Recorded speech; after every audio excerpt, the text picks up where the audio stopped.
اعوذ باللہ من الشیطان الرجیم بسم اللہ الرحمن الرحیم۔ اب جو مضمون آ رہا ہے 13ویں رکوع میں، اس میں کیٹیگرائز کیا جا رہا ہے کہ اہل ایمان جو تھے اس وقت، یا یوں سمجھیے کہ جو مسلمان تھے ان میں کیا حفظ مراتب کا معاملہ کیا تھا۔ ظاہر بات ہے کہ تمام اہل ایمان ایک درجے کے تو نہیں تھے۔ خدا پنج انگشت یکساں نہ کرد، نہ ہر زن زنست و نہ ہر مرد مرد، نہ تمام مومن ایک جیسے تھے، نہ تمام منافق ایک جیسے تھے، نہ تمام کمزور لوگ ایک جیسے تھے۔ تو یہ بھی بڑی یوں سمجھیے کہ حکمت قرآنی کا ایک اہم موضوع ہے، اس لیے کہ آئندہ بھی جب بھی کبھی کسی مسلمان معاشرے میں کوئی دینی تحریک اٹھے گی، ظاہر بات ہے جیسا کہ میں نے عرض کیا ہے انسانی فطرت میں تو کوئی تبدیلی نہیں ہوئی ہے، اسی طرح کے صورتحال پیش آئے گی، تو اس کی پہچان کے لیے لوگوں کے درمیان درجہ بندی کا ایک فہم اور تفقہ حاصل کرنے کے لیے یہ آیات جو ہیں یہ بہت ہی اہم ہیں۔ والسابقون الاولون من المہاجرین والانصار، اور پہل سبقت کرنے والے مہاجرین میں سے اور انصار میں سے، والذین اتبعوہم بإحسان، اور وہ لوگ جنہوں نے ان کی پیروی کی بھلائی کے ساتھ، نیکی کے ساتھ، رضی اللہ عنہم ورضوا عنہ، اللہ ان سے راضی ہو گیا اور وہ اس سے راضی ہو گئے، وعد لہم جنات تجری تحتها الانہار خالدین فیہا ابدا، ان کے نیچے ندیاں بہتی ہوں گی، اللہ نے وہ باغات تیار کر دیے ہیں ان کے لیے جن کے نیچے ندیاں بہتی ہوں گی، اس میں وہ ہمیشہ ہمیشہ رہیں گے، ذالک الفوز العظیم، یہی ہے بہت بڑی کامیابی۔ اب یہ ٹاپ کی ہیں، دو درجے ہیں، دو مراتب ہیں۔ جیسے ایک مرتبہ ہم دیکھ چکے سورہ نساء میں انبیاء، صدیقین، شہداء، صالحین، یہ گویا کہ ایک خاص اعتبار سے، اب اس کی تفاصیل میں جانے کا یہ موقع نہیں ہے، یہ مختلف اعتبارات سے درجہ بندی ہوتی ہے۔ ایک یہ درجہ بندی ہمارے سامنے آ رہی ہے کہ ٹاپ کے دو جو ہیں ان کے لیے الفاظ آئیں السابقون الاولون اور والذین اتبعوہم بإحسان، یہ وہ لوگ ہیں نیک سرشت اور جن کی فطرتیں سلیمہ اور جن کی عقل سلیم تھی، لیکن ان میں بھی دو درجے تھے۔ ایک درجہ وہ تھا کہ جن میں اتنی ہمت بھی ہوتی ہے کہ جیسے ہی حق سامنے آئے فوراً قبول کر لیں اور بالکل دائیں بائیں نہ دیکھیں کہ اس سے پھر کیا لازم آئے گا، کیا چھوڑنا پڑے گا، کیا کرنا پڑے گا، بلکہ یہ کہ بس ان کے لیے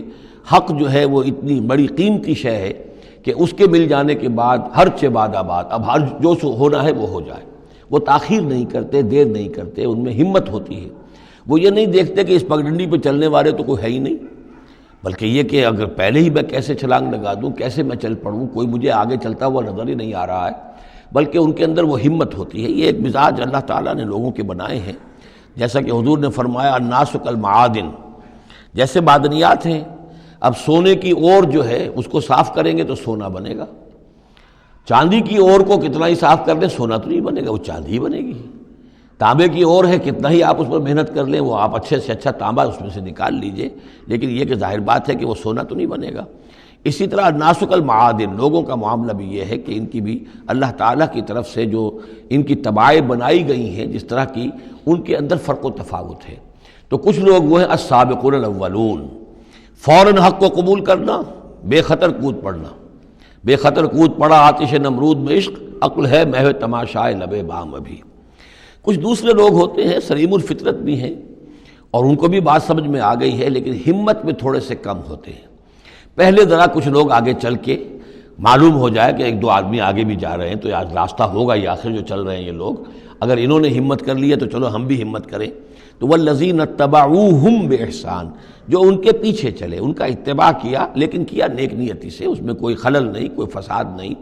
وہ بات باقی ساری ٹھیک ہے، بس تھوڑی سی اس کو کہنا چاہیے کہ جس کو ہمت کہا جائے، وہ ہمت کے اندر جو ہے ہمت مرداں، وہ اس کے اندر کوئی کمی ہے۔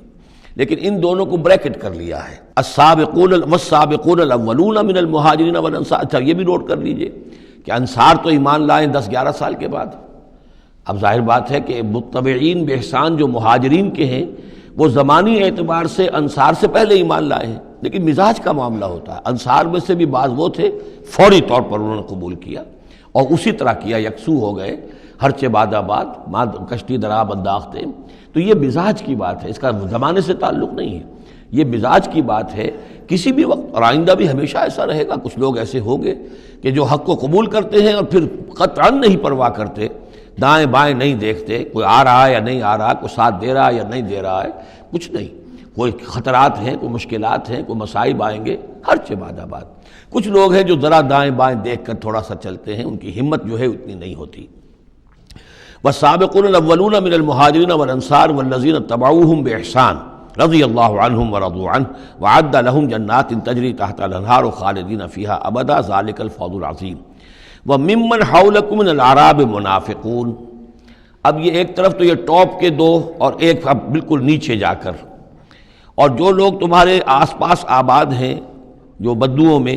جو بادیہ نشین ہیں، ان میں منافق ہیں۔ ومن اہل المدینہ، اور نہ صرف ان میں ہیں، اہل مدینہ میں بھی ہیں۔ مردوا علی النفاق، یہ لوگ وہ ہیں کہ جو نفاق پر اڑ چکے ہیں۔ اب یعنی ان کا نفاق جو ہے جیسے ٹی بی کی تھرڈ سٹیج ہوتی ہے کہ جس کے بعد پھر امید نہیں ہوتی کہ شفا ہو جائے گی، یہ پرانی زمانے کی باتیں ہیں، اب تو ٹی بی لا علاج مرض نہیں رہا، پہلے کی بات ہے۔ لیکن یہ ہے کہ یہ اس جو مرض ہے نفاق کا، ان کا اس تیسری سٹیج کو پہنچ چکا ہے۔ مردوا علی النفاق لا تعلمہم، آپ انہیں نہیں جانتے، نحن نعلمہم، ہم انہیں جانتے ہیں۔ سنعذبہم مرتین، ہم انہیں بار بار عذاب دیں گے۔ ان کے لیے تو عذاب روز کھڑا تھا، روز مطالبہ آتا تھا نکلو اللہ کی راہ میں، روز جھوٹ بولنا، روز قسمیں کھانی، روز کسی نہ کسی طریقے سے بہانے بنانا۔ ان کی زندگی ضیق میں تھی، یہ نہیں تھا کہ وہ اس طریقے سے آرام سے تھے۔ ثم یردون الی عذاب عظیم، اور پھر ان کو لوٹا دیا جائے گا ایک بہت بڑے عذاب کی طرف، وہ آخرت کا عذاب ہے۔ اس کے بعد اب درمیان میں پھر دو کیٹیگریز آ رہی ہیں۔ وہ لوگ کہ جو کچھ نیمے درو نیمے برو ہیں، منافق نہیں ہیں لیکن ہمت کی بہت کمی ہے، کچھ چلنا چاہتے بھی ہیں، کچھ نہیں چل پاتے ہیں، کچھ چلتے ہیں لیکن کبھی کبھی کسی سے غلطی بھی ہو جاتی ہے، کوئی ہمت بھی کرتے ہیں لیکن کبھی کوئی غلبہ ہو جاتا ہے، کوئی کسل ہو جاتا ہے، کوئی سستی طاری ہو جاتی ہے۔ اب ان کی کیٹیگری آ رہی ہے، لیکن ان کو بھی دو حصوں میں تقسیم کریں گے۔ وآخرون اعترفوا بذنوبہم، اور کچھ لوگ اور ہیں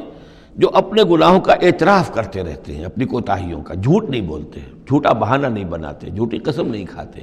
ہم سے خطا ہو گئی، ہم سے غلطی ہو گئی، واقعتاً ہم سے کوتاہی ہوئی ہے، واقعتاً ہم اپنے اہل و عیال کے اندر مصروف ہو کر اور اپنے فرائض کی ادا کرنے میں کوتاہی کا ثبوت دیتے رہے ہیں۔ یہ اعتراف، جب تک اعتراف ہوگا نفاق نہیں شمار ہوگا۔ جہاں جھوٹا بہانہ آنا شروع ہوا وہ نفاق ہے، اور جہاں جھوٹی قسم آ گئی وہ نفاق کی دوسری سٹیج ہے۔ اور اس کے بعد تیسری سٹیج یہ ہوتی ہے کہ اہل ایمان سے انہیں ضد ہو جاتی ہے، قد ہو جاتی ہے، دشمنی ہو جاتی ہے کہ یہ بے وقوف لوگ جو ہیں ان کی وجہ سے ہم پریشان ہو رہے ہیں، اگر یہ بھی ہماری طرح بیٹھ رہے ہیں تو ہمیں بھی کوئی پوچھے نہیں اور کوئی ہمارے اوپر بھی کوئی عتاب نہ آئے۔ یہ چونکہ فوراً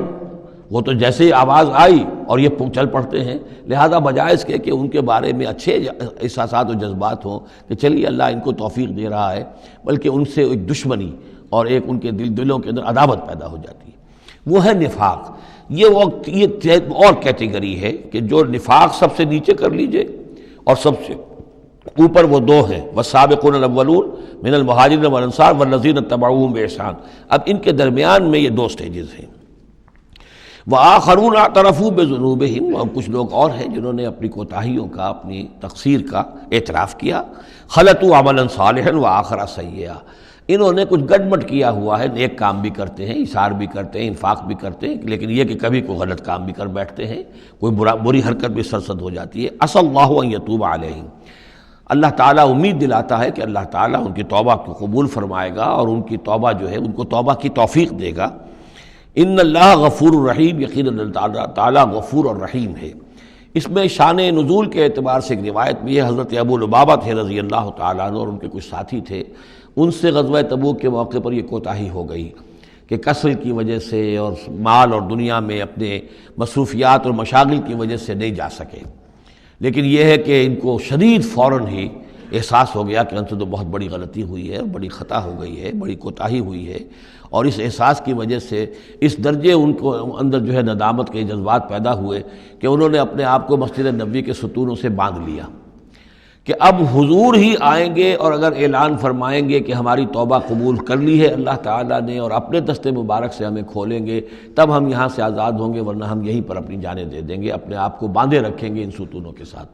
پھر حضور واپس تشریف لائے ہیں اور یہ آیات جب نازل ہوئیں، عسى اللہ ان یتوب علیہم، اللہ تعالیٰ ان قریب، یا اللہ توقع ہے اللہ ان کی توبہ قبول فرمائے گا، تب حضور نے آ کر انہیں کھولا اور انہیں یہ خوشخبری دی کہ ان کی توبہ جو ہے اللہ نے قبول کر لی ہے۔